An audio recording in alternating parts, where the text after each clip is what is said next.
قرآن کریم نے ولیوں کی پہچان بتلائی، ولیوں کی شناخت بتائی. فرمایا الا ان اولیاء اللہ لا خوف علیہم ولا هم یحزنون. خبردار وہ لوگ جو اللہ کے دوست ہیں، ان کو دنیا اور آخرت میں کوئی حزن و ملال نہیں، کوئی پریشانی نہیں. الہ العالمین، ان کی کوئی پہچان بتا، ان کی کوئی شناخت بتا جس سے ہم لوگ ان کو پہچان سکیں، ان کا انتخاب کر سکیں. فرمایا الذین آمنوا وکانوا یتقون. فرمایا ولی کی سب سے پہلی علامت یہ ہے وہ خود ایماندار ہوتا ہے، بڑا زبردست پرہیزگار متقی ہوتا ہے. وہ تو اتنا بڑا پرہیزگار بنتا ہے. علماء اکرام نے لکھا ہے کہ بزرگ کے واقعات میں ان کے سامنے ہندوانہ لا کے رکھا گیا. اللہ والے نے ہاتھ میں ہندوانہ لیا اور چاقو لے لیا. پوچھنے لگے علماء کرام سے، بتاؤ ہندوانہ توڑ کر کھانا سنت ہے، کاٹ کے کھانا سنت ہے؟ علماء کرام نے جواب دے دیا ہمیں اس بارے میں کوئی علم نہیں. اللہ والے نے ہندوانہ واپس رکھ دیا. فرمانے لگے اگر توڑ کے کھاؤں تو ڈر ہے کہیں کاٹ کے کھانا سنت نہ ہو، اور اگر کاٹ کے کھاؤں تو ڈر ہے کہیں توڑ کر کھانا سنت نہ ہو. میں ایسے کام سے کو پیچھے ہٹ جاتا ہوں جس کے بارے میں میرے آقا حضرت محمد الرسول اللہ صلی اللہ علیہ وسلم کی سنت مجھے معلوم نہیں.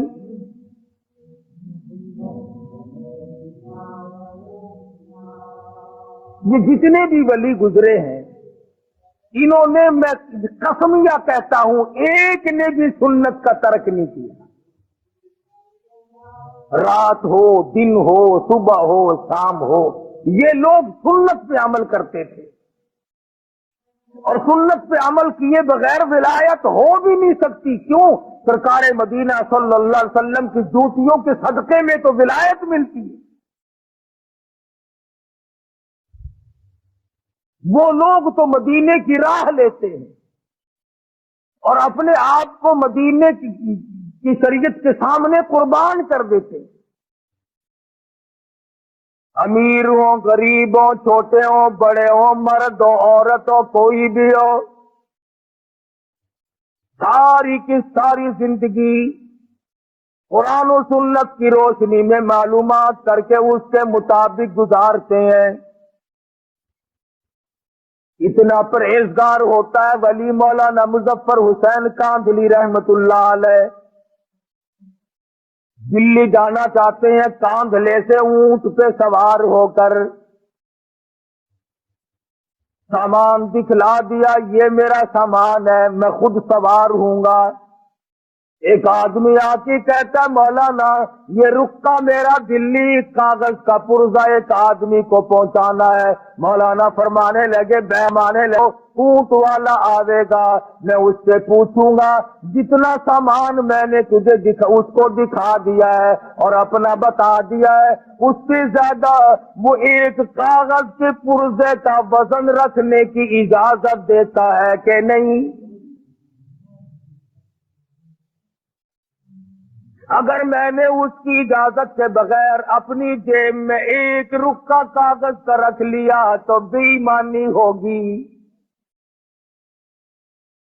اس کی اجازت کے بغیر ایک کاغذ کا رکا رکھنا بھی جائز نہیں، اس لیے کہ سامان اس کو دکھا چکا ہوں. مولانا مظفر حسین کاندھلی رحمت اللہ علیہ دلی سے واپس ہونے لگے.